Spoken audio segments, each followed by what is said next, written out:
طارق جمیل صاحب، میں recently in کی ایک ویڈیو کلپ دیکھ رہا تھا جنہیں پاکستان میں بہت بڑا طبقہ فالو کرتا ہے. انہوں نے بولا کہ بھائی میں راجپوت چوہان ہوں، مطلب ہم ہندو تھے. ہم راجپوت چوہان ہیں.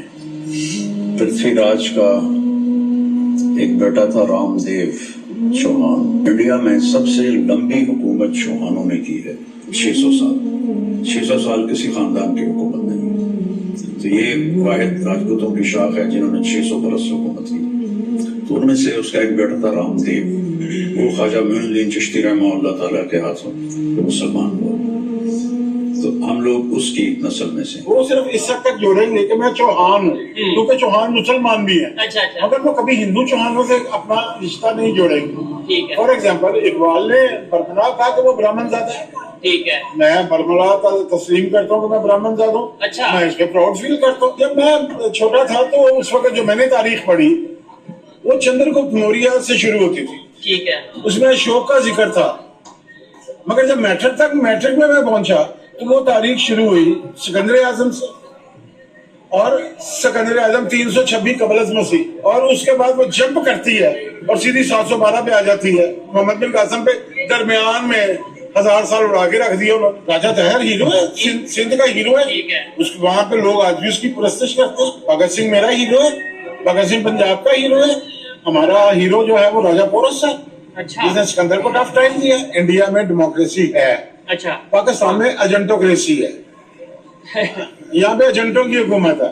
پہلے برطانیہ کے ایجنٹ تھے، پھر امریکہ کے ایجنٹ آ گئے، اب چائنا کے ایجنٹ بننے کی کوشش کر رہے ہیں. یہ کائنات کا ایک عجیب و غریب لطیفہ ہے کہ ایک ملک پہلے بنے اور اس کے مقاصد بعد میں طے ہو رہے ہیں. اچھا، ٹھیک ہے. اور جب بعد میں پتا چل رہا ہے کہ کیوں بنایا گیا، بنا تو لیا بعد میں، یعنی کہ یہ ریسرچ شروع ہوئی کہ ابھی سے بنایا کیوں تھا. تو اس میں آبجیکٹیو ریزولوشن میں انہوں نے اس ریاست کے خطرے کر دیے. مطلب اسے اسلام قبول کروا دیا نا. ریاستوں کے تو مذہب نہیں ہوتے. ٹھیک ہے، مذہب تو انسانوں کی ہوتے ہیں نا. ایسی ہے. سیکولر ہوتی ہے کوئی ایسی چیز جو یا تو یکساں مفید ہو یا یکساں نقصان دہ ہو. ٹھیک ہے، مثلا سیلاب سیکولر ہے، ہاں ٹھیک ہے، وہ ایک جیسا نقصان کرے گا.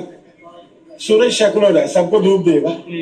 ایکس رے مشین سیکولر ہے، ٹھیک ہے، وہ ایکس رے اتارتے ہوئے یہ نہیں پوچھے گی آپ کا مذہب کیا ہے، مسلک کیا ہے، وہ آپ سے یہ بات نہیں کرے گی. پیناڈول سیکولر ہے. درخت چھاؤں اور پھل دیتے ہوئے نہیں پوچھے گا آپ کا مذہب کیا ہے. ریاست بھی ایسی ہی ہوتی ہے اور ایسی ہی ہونی چاہیے. اس کا شہریوں کے عقائد یا مذاہب سے تعلق نہیں ہونا چاہیے. پاکستان کے ساتھ ریلیشن نارملائز کر لیں تو یہ ان کے پاس میں نہیں. یہ ممکن کیسے ہے بھائی؟ ہمارے پاس آئٹم بم بنانے کے بعد بھی اگر فوج رکھنے کا فوج نے جواز بنایا ہوگا تو وہ انڈین دشمنی ہے نا. اگر اس خطے میں ہماری انڈیا سے دشمنی ختم ہو جائے تو اس خطے میں ہماری تو دشمنی کسی سے نہیں رہ جاتی. جبکہ انڈیا کی پھر بھی رہے گی چائنا کے ساتھ. ٹھیک ہے، ایسے ہی ہے. ٹھیک ہے نا. اس کے پاس فوج رکھنے کا جواز ہوگا، ہمارے پاس تو وہ جواز بھی ختم ہو جاتا ہے، ہمیں آرمی ڈیسائز کرنی پڑے گی. ٹھیک ہے، تو کیا یہ ادارے ڈیسائز ہوں گے؟ جو پرانی تاریخ ہوتی ہے، جو صحت کی تاریخ ہوتی ہے، وہ ہمیشہ درباری مورخ لکھتا ہے. ٹھیک ہے، جب درباری مورخ تاریخ لکھتا ہے تو وہ پھر دربار کی حمایت میں لکھتا ہے. تو ڈیفینیٹلی جنہوں نے اس وقت تاریخ لکھی انہوں نے فاتح کی تاریخ ہی لکھنی تھی، مفتو کی تو نہیں لکھنی تھی، جسے شکست ہو گئی تھی اس کی تو نہیں لکھنی تھی.